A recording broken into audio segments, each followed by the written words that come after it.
ओवीस kitchen या recipe चॅनलमध्ये तुमचे स्वागत आहे. तर आज आपण एक कच्चा बटाटा किसून कोथिंबीरमध्ये टाकून अतिशय भन्नाट चवीची रेसिपी पाहणार आहोत. यापूर्वी ही रेसिपी तुम्ही कधीच केली नसेल, पण जर एकदा केली ना तर सगळेच जण अगदी कौतुक करतील तुमची, कारण की इतकी जास्त ही रेसिपी चविष्ट होणार आहे आणि इतकी जास्त सोपीसुद्धा आहे. तर चला थोडाही वेळ न घालवता लगेच रेसिपीकडे वळूयात. तर बघा, त्यासाठी इथे भरपूर अशी कोथिंबीर घ्यायची आहे आपल्याला. सुरुवातीला कोथिंबीर जर निबार असेल तर त्याच्या अशा पद्धतीने तुम्ही देठं काढून घ्या. पण ही कोथिंबीर जास्त निबार नव्हती, त्यामुळे मी बघा अशाच पद्धतीने जराशी देठंसुद्धा घेतलेली आहेत. पण अगदी जाड काडी असेल तर तीसुद्धा इथे तुम्ही काढून घ्या. व्यवस्थित अशी कोथिंबीर आपल्याला आता निसून घ्यायची आहे आणि स्वच्छ 2 ते 3 पाण्याने ही कोथिंबीर धुवून घ्यायची आहे. कारण की आता पावसाळ्याचे दिवस आहे आणि पालेभाज्यांना भरपूर प्रमाणात माती लागलेली असते. तर बघा, कोथिंबीर पाण्यातून निथळून काढली आहे आता मी. आता ही कोथिंबीर अगदी बारीक अशी चिरून घ्यायची आहे. बारीक का चिरायची हे सुद्धा पुढे मी नक्कीच तुम्हाला सांगणार आहे व्हिडिओत, त्यामुळे व्हिडिओ शेवटपर्यंत पहा. अतिशय भन्नाट चवीची रेसिपी बनणार आहे आणि अगदी कमीत कमी वेळेमध्ये ही रेसिपी आपली तयार होणार आहे. चॅनलवरती नवीन असाल आणि चॅनलला अजूनही सबस्क्राईब केलं नसेल तर एक सबस्क्राईब नक्कीच करून घ्या आणि लाईकसुद्धा नक्की करून घ्या. तर बघा, अगदी बारीक अशी आता ही कोथिंबीर मी कट करून घेते. जर थोडी थोडी मोठी राहिली असेल तर अशा पद्धतीने तुम्ही पुन्हा तिला बारीक कट करू शकता. फक्त लक्षात ठेवा, कोथिंबीर आपल्याला या रेसिपीसाठी छान बारीकच कट करायची आहे. तर बघा, सर्व कोथिंबीर इथे मी चिरून घेतलेली आहे बारीक अशी. आता ही कोथिंबीर एका प्लेटमध्ये आपण सगळी काढून घेऊया. तर बघा, व्यवस्थित अशी कोथिंबीर प्लेटमध्ये काढून घेतलेली आहे. छान बारीक चिरून घेतलेली आहे कोथिंबीर. तुम्हाला जर कात्रीच्या सुरीने चिरायची असेल तर त्यानेसुद्धा तुम्ही अशा पद्धतीने बारीक कोथिंबीर चिरू शकता. तर बघा, आता इथे एक कच्चा बटाटा मी किसून घेतलेला आहे. पण किसलेला कच्चा बटाटा आपल्याला तसाच टाकायचा नाही. स्वच्छ 2 ते 3 पाण्याने तो कच्चा किसून घेतलेला बटाटा धुवायचा आहे आणि मग नंतर त्यातलं अगदी पिळून पाणी काढायचं आहे आपल्याला. अजिबातच पाण्याचा अंश बटाट्यामध्ये राहिला नाही पाहिजे. तुम्ही इथे पाहू शकता किती कोरडा असा बटाटा आपला झालेला आहे. तुम्ही बारीक किसणीने किसा, मग जर तुमच्याकडे मोठी किसणी असेल त्याने किसलं तरी चालेल. आता बघा, एक मिक्सरचं भांडं घेतलेलं आहे मी. त्यामध्ये एक 5 ते 6 हिरव्या मिरच्या घातलेल्या आहेत. मिरचीचं प्रमाण तुम्ही तुमच्या आवडीनुसार कमी किंवा मग जास्त करू शकता. आता यामध्ये 5 ते 6 लसूण पाकळ्या घातल्या आहेत सोलून. आता हे वाटून घेऊया. भरभरीतच असं हे मी वाटून घेतलेलं आहे. एका साईडला गॅसवरती मी कढई ठेवली आहे तापत. त्यामध्ये 1 पळी इतपत तेल घालून घेतलेलं आहे. तेलाचं प्रमाणसुद्धा अगदी इथे सुरुवातीला आपल्याला कमी करायचं आहे. तेल तापलं की त्यामध्ये 1 चमचा मोहरी, 1 चमचा जिरे आणि 1 मोठा चमचा पांढरे तीळ घालून घेतलेले आहेत. अशा थंड वातावरणामध्ये तर पांढऱ्या तिळाचा वापर हा कोणत्याही रेसिपीमध्ये जास्तच केला पाहिजे, कारण की ते शरीरासाठी सुद्धा चांगलं असतं. तर बघा, हिरवी मिरची आणि लसणाची सुद्धा इथे मी पेस्ट घालून घेतली आहे. आता जो किसून ठेवलेला बटाटा होता, जो आपण घट्ट पिळून घेतला होता, तो यामध्ये घालून घेऊया. यामध्ये अर्धा चमचा हळद घालून घेतलेली आहे मी. आता हे पुन्हा छान असं मिक्स करून घ्यायचं आहे. जास्त वगैरे आपल्याला हे शिजवत बसायचं नाही. इथे आपण कोणत्याही प्रकारची भाजी करत नाही किंवा मग पातळ कालवणही करत नाही. खूप जास्त वेगळी रेसिपी आहे. व्हिडिओ शेवटपर्यंत पहा, म्हणजे नक्कीच तुम्हाला ही रेसिपी नक्की काय आहे हे कळणार आहे. तर बघा, छान असं आता हे मिक्स करून घेतलेलं आहे. आता जी कोथिंबीर आपण कट करून घेतली होती ती यामध्ये घालून घेऊया. तर पाहू शकता, सर्व कोथिंबीर यामध्ये घालून घ्यायची आहे. गॅसची फ्लेम ही अगदी स्लो ठेवायची आहे, नाहीतर जो बटाटा आहे तो खाली करपू शकतो. तर आता ही कोथिंबीर या बटाट्यामध्ये मिक्स करून घेऊया आपण. व्हिडिओ इथपर्यंत पाहिलाच आहे आणि व्हिडिओ थोडा जरी आवडला असेल तर नक्कीच व्हिडिओला 1 लाईक आणि 1 सबस्क्राईब करून घ्या. आणि माझा हा व्हिडिओ तुम्ही कोणत्या देशातून, कोणत्या शहरातून पाहत आहात हे सुद्धा मला कमेंट करून सांगायला विसरू नका. तर बघा, छान असं आता हे मी मिक्स करून घेतलं आहे. सुरुवातीलाच इथे तुम्ही ओवा घाला. मी सुरुवातीला विसरले होते, त्यामुळे आत्ता ह्या स्टेजला घालून घेतला आहे. ओवा घातल्यामुळे आपल्या या रेसिपीला अजून जास्त छान असा वाससुद्धा येणार आहे आणि चवसुद्धा छान लागणार आहे. तर आता बघा कोथिंबीर आणि बटाटा छान असं परतून झालेला आहे. आता यामध्ये आपण 1 ते 1.5 ग्लास इतपत पाणी घालून घेतलेलं आहे. चवीनुसार मीठसुद्धा घालून घ्यायचं आहे आणि हे छान असं मिक्स करायचं आहे. आता मात्र गॅसची फ्लेम आपल्याला फास्ट ठेवायची आहे. तर बघा फास्ट गॅस केलेला आहे मी आणि जे पाणी आहे त्यालासुद्धा छान अशी उकळी आली आहे. पाण्याला अशाच पद्धतीने उकळी आली पाहिजे. आता यामध्ये 2 ते 3 चमचे इतपत मी बेसन पीठ घातलेलं आहे. आता बाजरीचे पीठ घालून घेऊया. तुमच्याकडे जर बाजरीचं पीठ नसेल त्याऐवजी कोणतं पीठ वापरायचं हे सुद्धा मी तुम्हाला नक्कीच सांगणार आहे. तर बघा 2 चमचे बाजरीचं पीठ आणि 1 ते 1.5 चमचा मी इथे तांदळाचं पीठ घातलेलं आहे.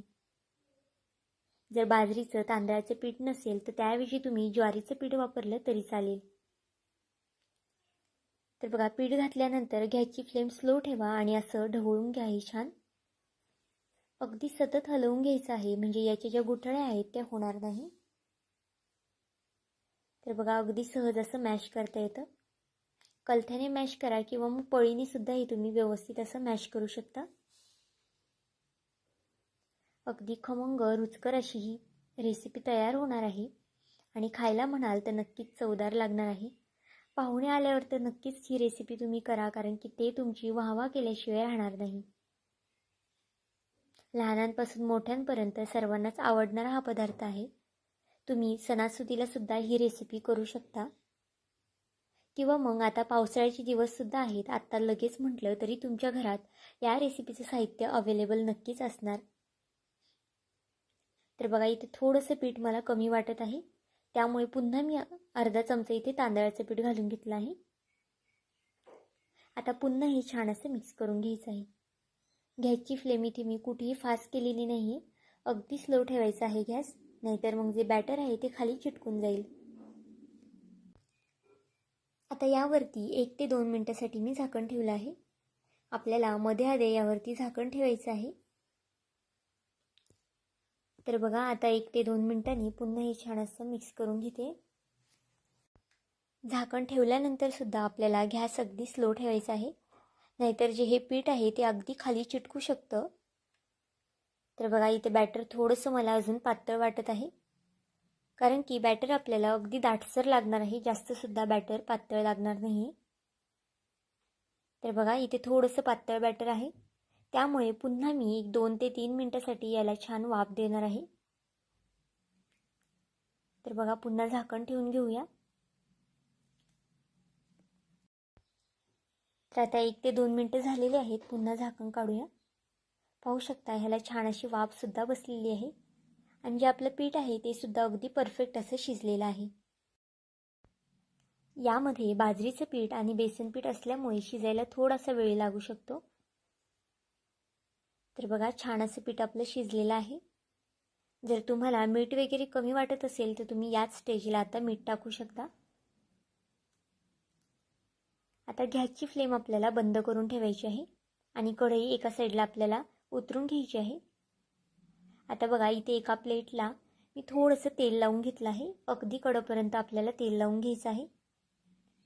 तुम्ही डब्यात सुद्धा करू शकता किंवा मग अशा पद्धतीने प्लेटला सुद्धा तेल लावू शकता. तर बघा आता थोडेसे खालच्या साईडने पांढरे तीळ मी भुरभुरले आहेत. पांढरे तीळ घालणं अगदी ऑप्शनल आहे. तुम्हाला जर आवडत असेल तर घाला किंवा मग नाही घातले तरी चालतील. आता जे बॅटर आहे ते आपल्याला सर्व यामध्ये टाकून घ्यायचं आहे ताटामध्ये. गरम गरम असतानाच हे बॅटर आपल्याला यावरती टाकून घ्यायचं आहे. तर आता बघा कलथ्याला जे बॅटर चिकटलेलं आहे ते अशा पद्धतीने सुरीने काढून घ्या, म्हणजे अगदी सहज निघलं जाईल. आता हाताला थोडं थोडं पाणी घ्यायचं आहे आणि हे थापून घ्यायचं आहे. जर खूप जास्त गरम वाटत असेल तर तुम्ही अशा पद्धतीने पेल्याने सुद्धा किंवा मग वाटीने सुद्धा हे पसरून घेऊ शकता. तर बघा पेल्याला पण आपल्याला थोडंसं पाणी लावायचं आहे खालून आणि अशा पद्धतीने छान हे थापून घ्यायचं आहे. तर सुरुवातीला मी ही खूप जास्त गरम आहे त्यामुळे पेल्याने थापणार आहे आणि मग नंतर थोडंसं थंड झालं की हे हाताने मी थापून घेणार आहे. तर इथे पाहू शकता हाताला अगदी थोडंसं पाणी लावून घ्यायचं आहे आणि हलक्या हाताने हे छान असं थापून घ्यायचं आहे. तर बघा अगदी कडपर्यंत मी हे थापून घेतलेलं आहे. आता यावरती पुन्हा थोडीशी पांढरी तीळ घालणार आहे आणि पुन्हा हे छान मी हाताने बघा थापून घेतलेलं आहे. अगदी कडपर्यंत थापलेलं आहे. थोडंसं थंड झाल्यावर थापलं की हाताला सुद्धा भाजत नाही आणि हे वड्या ज्या आहेत त्यासुद्धा आपल्याला छान थापता येतात. तर बघा तुमचं जर बॅटर कमी असेल तर तुम्ही छोटी प्लेटमध्ये थापलं तरी चालेल किंवा मग अशा पद्धतीने थोडंसं जास्त प्रमाणात बॅटर असेल तर मोठ्या प्लेटमध्ये थापलं तरी चालेल. आता हे आपल्याला थंड होऊन द्यायचं आहे आणि बघा थंड झाल्यानंतर आता याच्या आपल्याला वड्या पाडून घ्यायच्या आहेत. आता तुम्हाला कळलंच असेल की आपण नक्की काय करत आहोत, पण ही रेसिपी नक्की तयार होऊन कशी बनणार आहे किंवा मग आतून किती खुसखुशीत झालेली आहे किंवा मग कशी दिसणार आहे ही मी तुम्हाला नक्कीच सांगणार आहे आणि दाखवणारसुद्धा आहे. त्यामुळे व्हिडिओ शेवटपर्यंत पहा, कुठेही स्किप न करता. तर आता बघा सुरीने मी अगदी सहज अशा ह्याच्या वड्या पाडून घेणार आहे. सुरी थोडीशी ओली करून घ्यायची आहे आपल्याला, म्हणजे ज्या वड्या आहेत त्या तुटणार नाही. तुम्ही तुमच्या आवडीनुसार कोणताही आकार या वड्यांना देऊ शकता. तुम्हाला जर चौकोनी द्यायचा असेल किंवा मग शंकरपाळ्यांसारखा आकार द्यायचा असेल तो सुद्धा इथे तुम्ही देऊ शकता. आता बघा मी इथे चौकोनीच फोडीमध्ये ह्या वड्या कट करून घेणार आहे. जास्त मोठ्यासुद्धा नाही आणि जास्त लहानसुद्धा नाही. आता खाली तेल लावल्यामुळे अगदी सहज आपल्या ह्या वड्या निघल्या जातात. खाली अजिबातच चिटकत वगैरे नाही. तुम्ही जर गरम गरम बॅटरमध्ये या वड्या कापल्या तर त्या निघणारसुद्धा नाही आणि अगदी तुटूनसुद्धा जातील.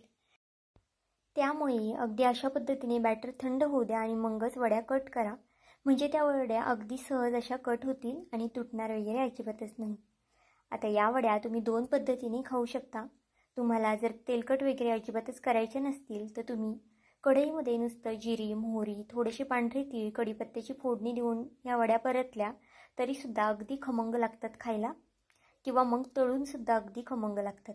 तर इथे बघा मी तळून दाखवणार आहे. गॅसवरती कढई सुरुवातीलाच मी तापत ठेवलं आहे तेल. आता तेल कडकडीत असं तापून द्यायचं आहे. गॅसची फ्लेम अजिबातच स्लो वगैरे करायची नाही आहे. फास्ट गॅसवरतीच ह्या वड्या आपल्या तळून घ्यायच्या आहेत, नाहीतर मग वड्या लूज पडतील आणि मग तेल जास्त पितील. त्यामुळे फास्ट गॅसवरतीच या वड्या छान खमंग अशा तळून घ्यायच्या आहेत. तर बघा एक एक करून या वड्या मी यामध्ये सोडणार आहे. आता इथे कढई थोडीशी पसरटी आहे त्यामुळे एक संगती जराशा जास्त सोडता येतात, पण जर तुमची कढई लहान असेल, खोलगटी असेल तर एकदम सोडू नका. 3 ते 4 वड्या एका टायमाला तुम्ही सोडा. तर बघा फास्ट गॅसवरती आता ह्या वड्या मी छान अशा तळून घेणार आहे. अगदी कशासोबतही या वड्या तुम्ही खाऊ शकता, चटणीबरोबर, चहाबरोबर किंवा मग टोमॅटो केचपसोबत. खूप जास्त चवीला भन्नाट लागतात आणि ही रेसिपी तुम्ही जर एकदा केली ना तर नक्कीच आठवड्यातून 2 ते 3 वेळा नक्कीच कराल. तर बघा छान अशा फास्ट गॅसवरती वड्या तळून घ्यायच्या आहेत. गोल्डन रंग येतोपर्यंत आपल्याला याला तळायचं आहे. बघा अशाच पद्धतीने छान असा गोल्डन रंग आला की या वड्या आपल्याला काढून घ्यायच्या आहेत. अजिबातच तेलकट वगैरे होत नाही आणि अजिबातच खायलासुद्धा खवखव लागत नाही. अगदी छान लागतात चवीला. आता या वड्या एका प्लेटमध्ये काढून घेते आणि त्याच पद्धतीने दुसऱ्यासुद्धा वड्या मी तळून घेणार आहे. तुम्ही या वड्या अशा पद्धतीने करून फ्रीजमध्ये स्टोअरसुद्धा करू शकता 10 ते 15 दिवस. आणि ज्या वेळेस तुम्हाला तळून खायच्या आहेत त्यावेळेस तुम्ही अशा पद्धतीने काढून त्या तळूसुद्धा शकता. तर बघा यासुद्धा वड्या छान फास्ट गॅसवरती खमंग अशा तळून घेणार आहे. व्हिडिओ इथपर्यंत पाहिलाच आहे आणि व्हिडिओ थोडा जरी आवडला असेल तर नक्कीच व्हिडिओला एक लाईक आणि एक सबस्क्राईब करून घ्या. तर बघा यासुद्धा वड्या छान अशा काढून घेऊया आपण प्लेटमध्ये.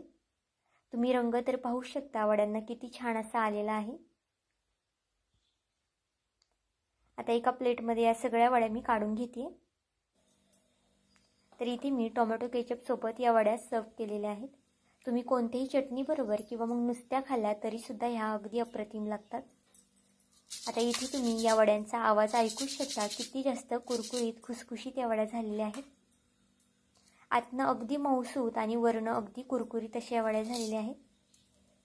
तर बघा छान अशी आतून जाळीसुद्धा वड्यांना पडलेली आहे. तर आजचा हा व्हिडिओ तुम्हाला कसा वाटला मला हे कमेंट करून नक्की सांगा. आणि चॅनलवरती नवीन असाल तर चॅनलला एक लाईक आणि एक सबस्क्राईब करायला विसरू नका.